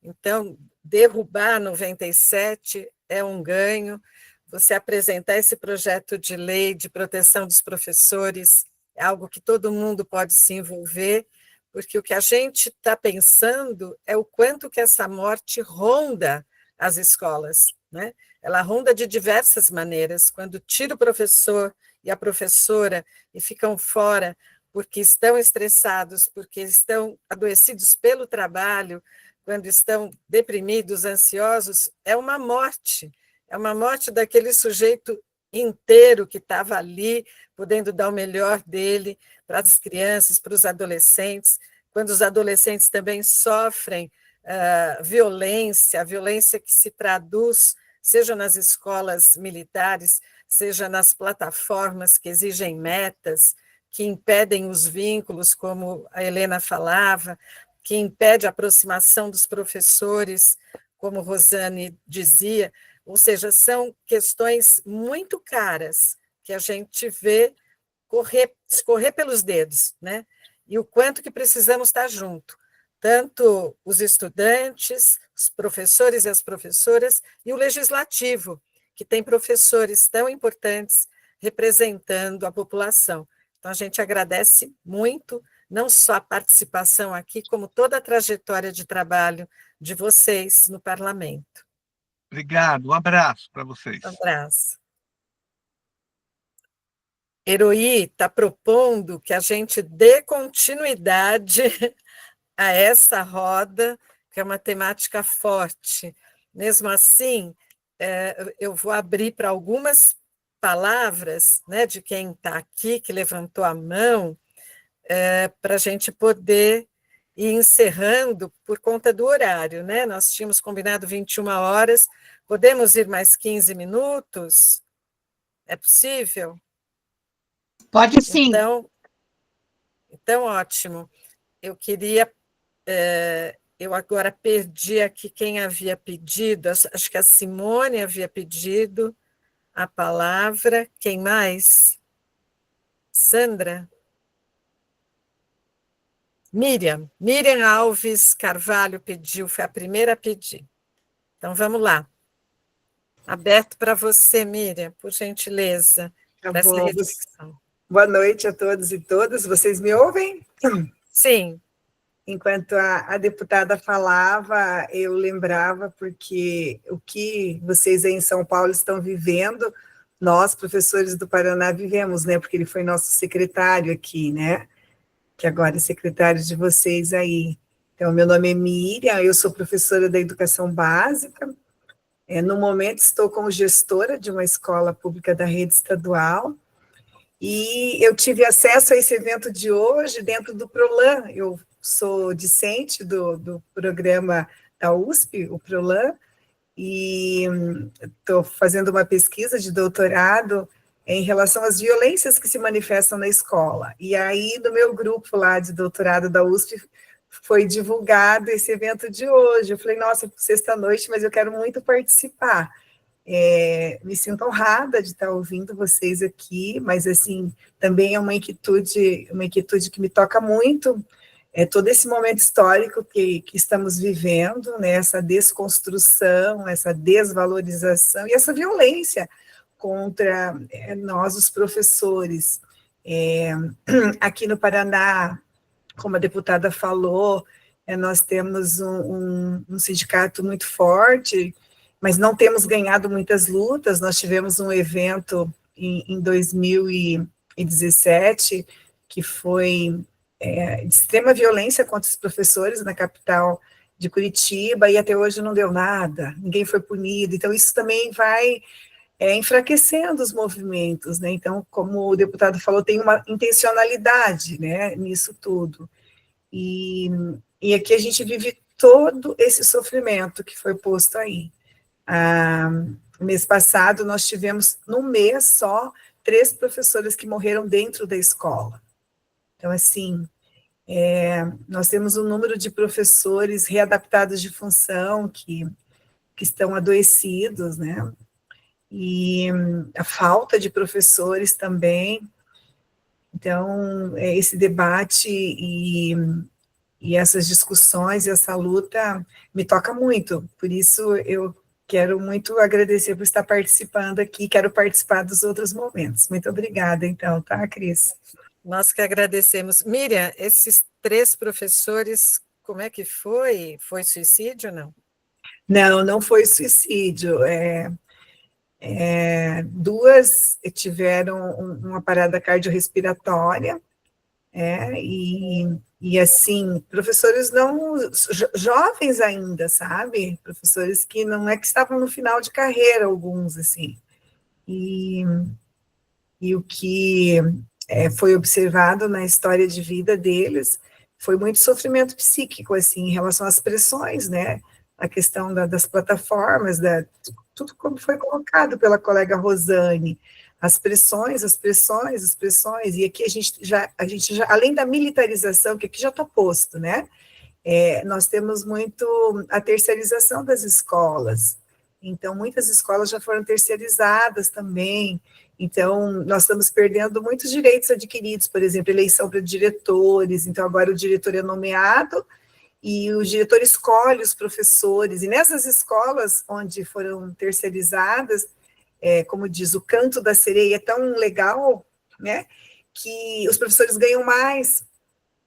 Então, e lá o professor que falta tem um substituto lá, porque a empresa terceirizada, até eu acho que para conquistar, né, e os índices mostram que as escolas militares estão melhores nos índices, mas é uma farsa, estão melhores nos índices, por quê? Porque eles selecionam os alunos, não tem ensino noturno, que causa maior índice de evasão, então é todo um canto da sereia, e os pais se iludem, porque os pais acreditam no discurso da mídia, que a mídia diz, nas escolas cívico-militares, o índice de violência é menos. É menos por quê? Porque eles selecionam os alunos, porque lá tem 4, 5 policiais, então, e daí nas escolas terceirizadas não falta professor, porque as empresas, nesse momento, contratam substitutos, e por que não nas outras, né? Então, o canto da sereia,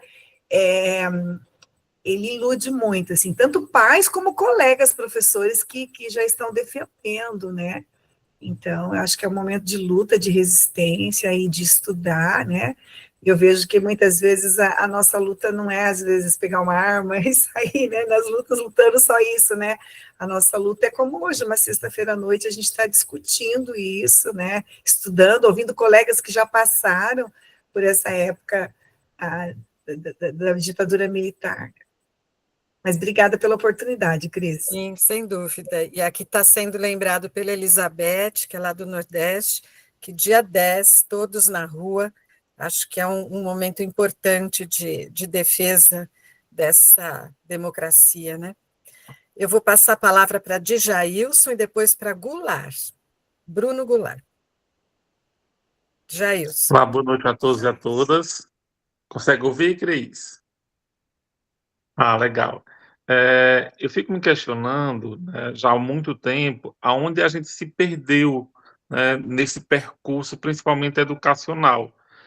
A gente teve uma luta no Brasil até 80, 85, né, dentro do processo de redemocratização do Brasil. E o que aconteceu depois disso, principalmente do campo educacional, né? Eu lembro, eu já sou docente, sou psicanalista, sou professor e passei por educação básica, né, faculdade. Então, eu tenho toda essa trajetória daquela antiga primeira série, antes de ser ensino fundamental, ao ensino médio. E eu lembro muito bem que há uns 20 anos, quando a gente chegava, por exemplo, na unidade ditadura militar, lá na 6ª, 7ª série, eu ouvi de muitos colegas, né, falando, quando chega nesse tema, eu mudo a unidade, porque eu acho chato esse tema e também não tem muita importância, e passava. Então a gente deixou de discutir um tema tão relevante, que estava tão próximo e ainda é muito próximo, porque era desnecessário, porque era chato, porque tem algo mais atrativo, mas o que é atrativo, o que é funcional, o que é importante para o aluno, e a gente vem naquele discurso de anos, né, que as nossas crianças são o futuro do Brasil. Hoje nós somos aquelas crianças do passado. E que lacuna não foi preenchida, né? O que foi deixado de passar. Então, assim, em que momento a educação também ela se descompromete de trazer realmente à tona temáticas que estão sendo discutidas hoje de grande relevância. Alguém colocou há pouco, né? A gente está no retrocesso porque a gente pós 85 a gente começa a caminhar e agora, depois dos anos 2000, né, principalmente 2018 para cá, a gente começa a ter um retrocesso, né? Então, assim, e parte da sociedade que foram estudantes, que foram aquelas crianças, que foram aqueles adolescentes, né, validando esse desmando que está acontecendo no Brasil, né, validando de maneira, até como o professor colocou há pouco, né, por falta de conhecimento e porque que esse conhecimento também não chegou. Em relação à saúde mental, a gente tem uma pressão muito grande em cima dos professores, sim, nós temos, né, mas a gente tem escolas, vou dar um exemplo aqui, sou de Juazeiro do Norte, Ceará, nós temos, ao longo dessa história, eu enquanto professor, lá atrás, quando eu iniciei há 20 e poucos anos, eu escolhia qual buraco não escrever no quadro. Hoje nós temos lousa a pincel, data show, salas climatizadas, né? Há 2 anos, todos os professores da rede municipal receberam notebook, né? Então, assim, está sendo investido. Agora, a minha preocupação é e o lado humano, né? Como é que ele fica também dentro da escola? Em que momento a gente tira a responsabilidade da formação, da educação da criança, tira da família e a escola tenta assumir essa responsabilidade e esquece o papel enquanto instituição educacional, né? Então, com aquele velho discurso de a escola é a segunda casa dos nossos filhos, e por ser a segunda casa dos nossos filhos, os pais não querem ter mais esse compromisso também, nem de educar. Então, assim, é um celeiro de situações que a gente se perde diante de tantas informações ou desinformações também e traz um adoecimento. Por que que a gente vem hoje discutindo muito aqui no fórum, né, que já tem algum tempo, sobre a questão da pós-venção, da prevenção e principalmente da pós-venção? Por que que a gente trabalha muito mais na pós-venção? Porque mais adolescentes estão morrendo ou as informações estão chegando.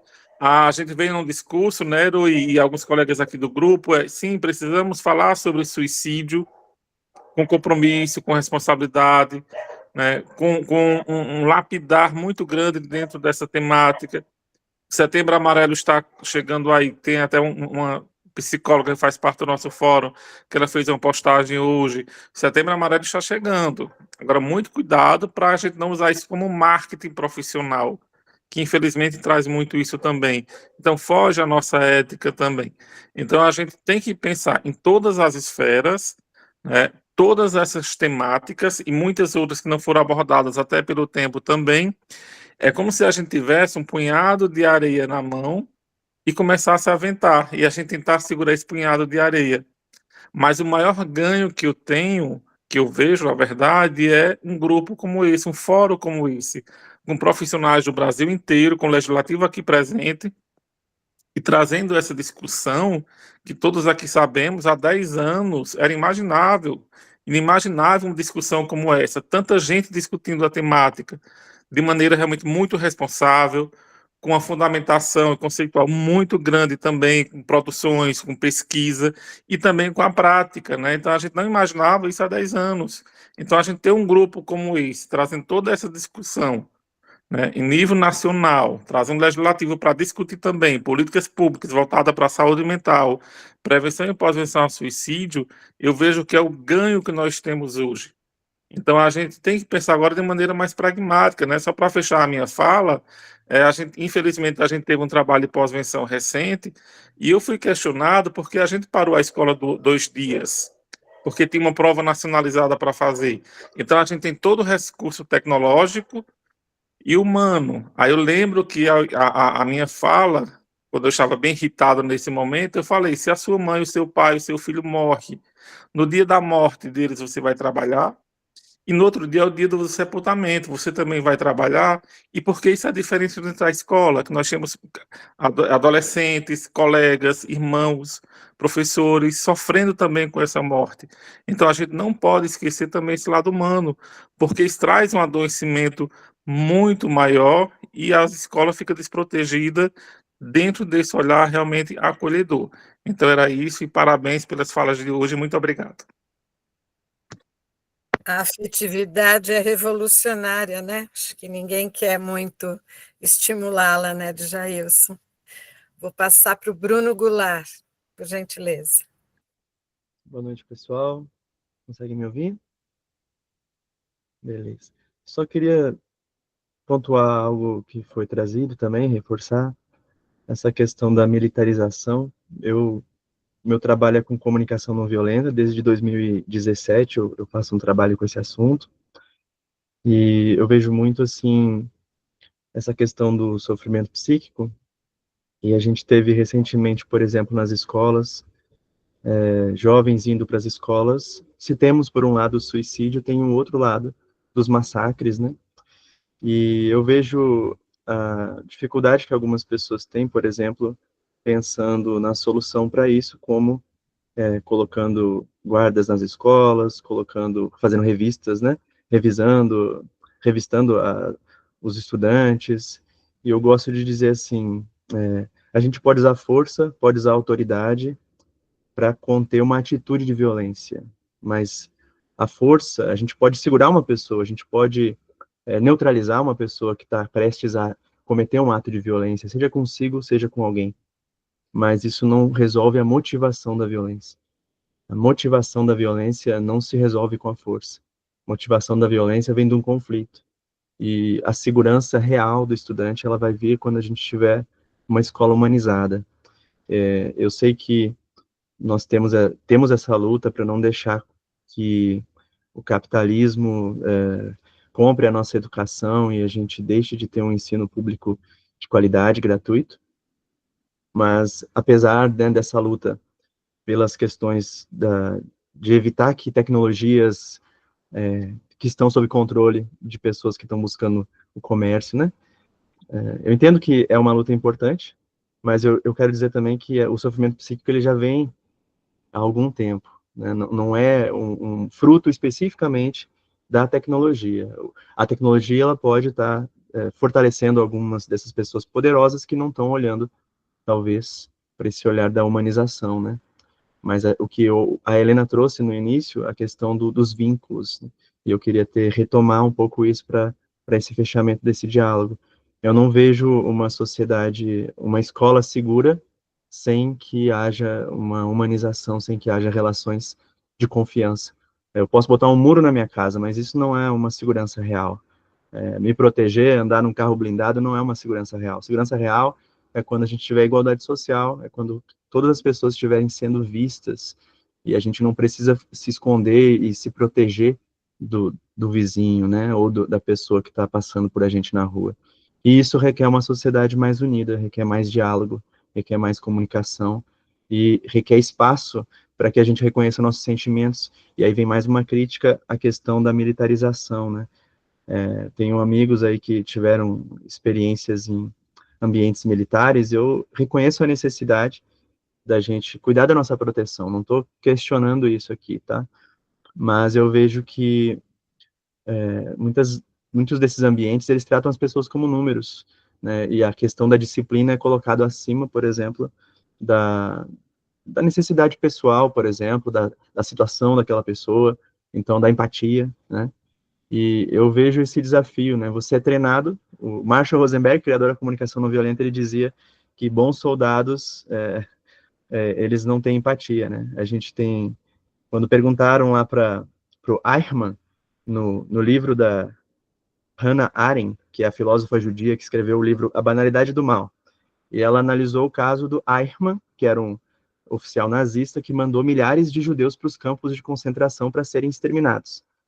E quando perguntaram para o Eichmann se ele não se ele não se sentiu mal por isso, se ele não se sentiu culpado, ele falou que não. Por que não? Porque a nossa linguagem facilitava. Como assim a nossa linguagem? A gente tem até um termo para isso em alemão, é Amtssprache, é mais ou menos assim que se pronuncia, que é como se fosse burocratês, traduziríamos para burocratês. É a linguagem onde a gente diz assim, essas são as regras, esse é o meu papel, é o meu dever, eu tenho que fazer isso.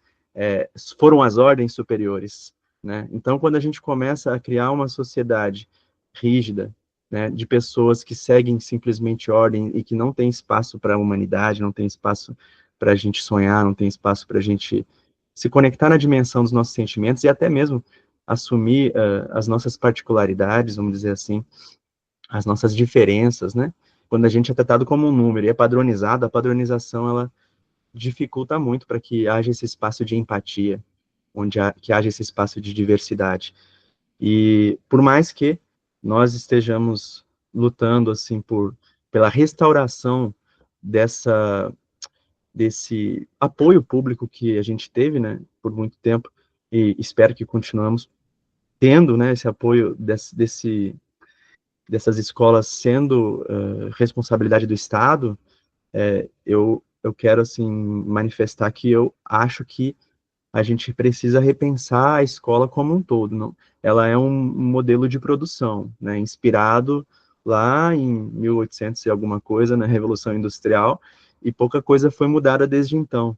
Né? Então, a gente ainda tem um processo de formação e padronização que dificulta muito para a gente ver a identidade da pessoa, para que tenha espaço para os sentimentos. Né? E eu acredito, sinceramente, que a tecnologia, até as inteligências artificiais, eu estou formando, agora estou fazendo doutorado em engenharia elétrica, trabalhando com inteligência artificial para processamento de imagens médicas. Eu acredito que a inteligência artificial ela pode ser um recurso que nos auxilia a ter mais tempo para ter conexão humana. Eu acredito nisso. Eu acredito que a conexão humana é o que realmente vai prevenir o suicídio e o homicídio. Eu acredito nisso.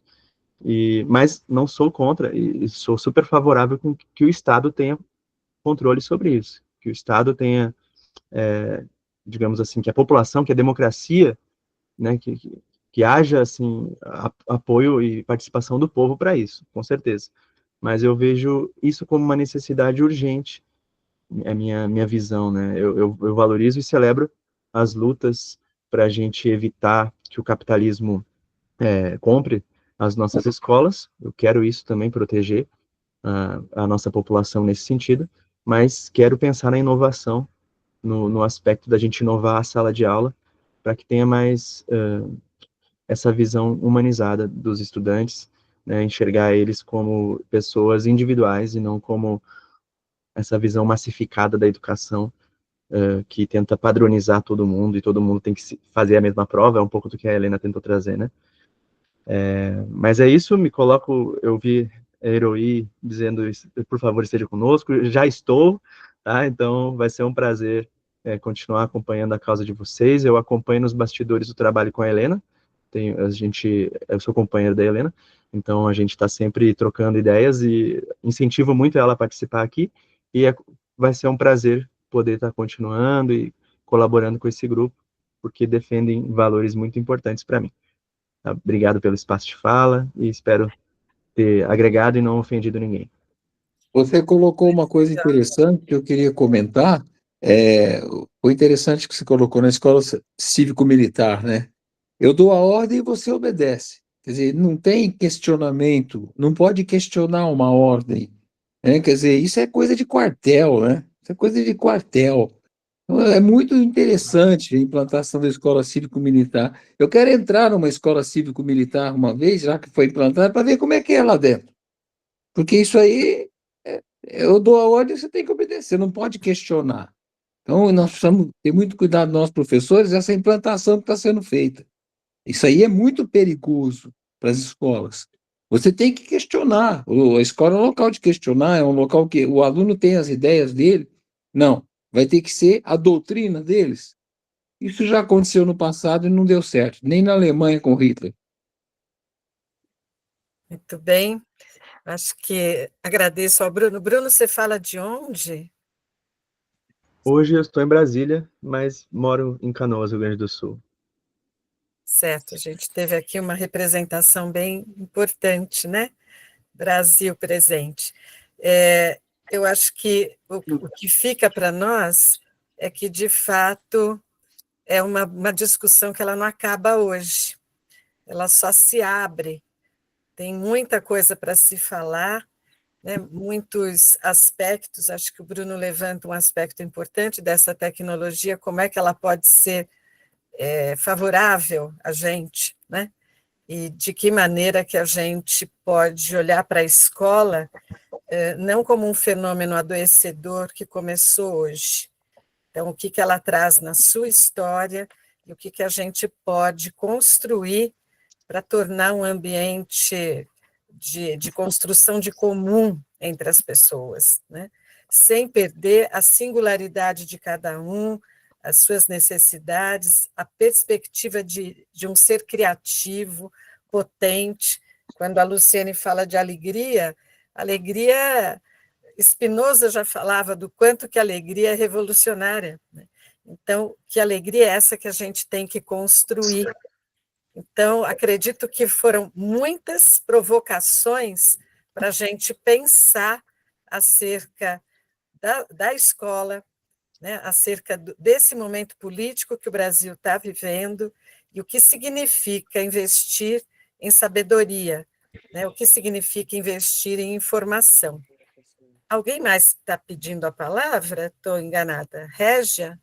Isso. Boa noite. Meu Boa nome noite. é Régia, eu sou de Delmiro Gouveia, Alagoas. Bem-vinda. Eu participo de um grupo e eu recebi o convite, né, para participar e divulgar. E a questão do suicídio, pós-venção, prevenção, né, a saúde mental é uma coisa que vem inquietando todo mundo, principalmente pós-pandemia, né, que a gente tem visto. Eu trabalho em CAPES, aqui no interior de Alagoas, e uma das questões que vem assolando muito a saúde mental é que a gente perdeu essa capacidade do reconhecimento básico de que uma criatura viva concede em reconhecer, né, a vida do outro, o apoio do ao outro, o respeito, a empatia, que faz parte da nossa essência humana, né? E a gente está sem entender esse significado desse reconhecimento do reencontro com o outro. Por isso que eu acho que estamos tendo tantos adoecimentos, tanto sofrimento mental, tanta dor. A gente não está sabendo onde ancorar, a quem procurar, né? Com quem se cuidar. Eu acho que por isso que estamos tendo tantos estudantes, né, com várias angústias, porque são esses adultos que estão precisando de apoio e de formação ao mesmo tempo. Eu acho que seria um pouco disso, e quero agradecer, né, as falas de hoje, foram bastante enriquecedoras, e pretendo, em um próximo momento, retomar a próxima roda de conversa. Muito obrigada. Bem-vinda entre nós, e acho que você traz um aspecto importante, que é mais do que a empatia, né? É essa perspectiva de poder, de verdade, sentir a dor do outro, né? Sentir como o outro. Quando a dor do outro gruda na gente, ela precisa fazer um sentido. Isso é muito forte, muito potente. Então, agradeço a sua intervenção, passo a palavra para fechar, tanto para a Rosane quanto para a Helena, para dar um fecho, uma despedida, e a gente volta para uma próxima roda de conversa, aprofundando essa questão, quanto que ela é vibrante e necessária. Dia 1º de agosto, Cris. 1º de agosto. Toda primeira sexta do mês nós estamos aqui e ficaremos aqui na luta. Na resistência. Certo. Helena, Rosane, só para despedir, por gentileza. Helena, não quer falar primeiro? Posso falar? Fala, Helena. Refleti essa noite sobre o jovem pensar, né, que estava pensando em suicídio, ele pensar, qual é o meu valor? Tipo, para que eu sirvo? Para que eu tô aqui? E muitas vezes a vida, as pessoas que ele admira, que ele tem contato, que são gente famosa, youtubers, influencers que ele segue, não vão dar valor para ele. Se ele for esperar essas pessoas dizerem para ele que ele é importante, ninguém vai dizer, eles não vão dizer que ele é importante. E aí na escola, como o Bruno falou, se você é só mais um número, você também não é importante. Se ninguém tá vendo suas demandas, se você não tem apoio, tipo, é como se a sociedade estivesse te dizendo, você não é importante, você não tem valor. Mas as pessoas da comunidade dele, que estão em volta dele, ele tem um papel fundamental na vida de muitas pessoas que convivem com ele. E a gente precisa promover realmente, né, essa cultura de valorização das pessoas. Agradeço a oportunidade de falar aqui. E, gente, sério, vocês vão adorar os projetos do Bruno com tecnologia, são incríveis. Não é porque tá do meu lado aqui, não, mas realmente eu valorizo muito, eu vejo muitas possibilidades que a tecnologia hoje abre para a gente ainda não conversou sobre isso, que é novidade, assim, desse ano passado, mas tem muita coisa que dá para a gente fazer agora, facilitou bastante a vida, vai ficar para uma próxima conversa. Obrigada, gente, ótima noite, excelente encontro, adorei conhecer aqui alguns rostinhos novos e ver os antigos. Vou passar, então. Obrigada, Helena, vamos passar para a Rosane. Obrigada. Eu agradeço a participação, o convite.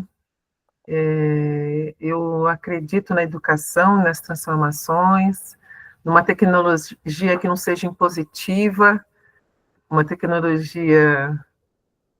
As crianças caçam jeito para as coisas, né? E eu acredito nos eu te amo que elas me mandam, toda a vida que elas produzem, e foi a minha luta, é a minha luta ainda, eu estou me aposentando, mas eu acredito na educação e na alegria também, nas transformações a partir de movimentações, né, como essa que nós estamos fazendo nas ruas, com os professores. Acredito que a gente tem que voltar a ter as conversas e encontros como estes e presenciais também, né? É isso, foi muito rico, obrigada por conhecer a Helena e todos, obrigada, Cris, e a todas, todos e todes. Eu me predisponho a participar das próximas reuniões, para mim foi muito enriquecedor, produtivo, e eu agradeço muitíssimo. Obrigada, Rô, nós que agradecemos. Nosso próximo encontro vai ser dia 1 de agosto, e só lembrando, foi a Beth Arouca quem escreveu aqui, dia 10, vamos para a rua e incluir essas questões da educação como uma defesa. Então, fica aí vários convites para a gente se juntar nessa luta. Obrigada e até o próximo fórum. Heroí, quer falar alguma coisa, querida?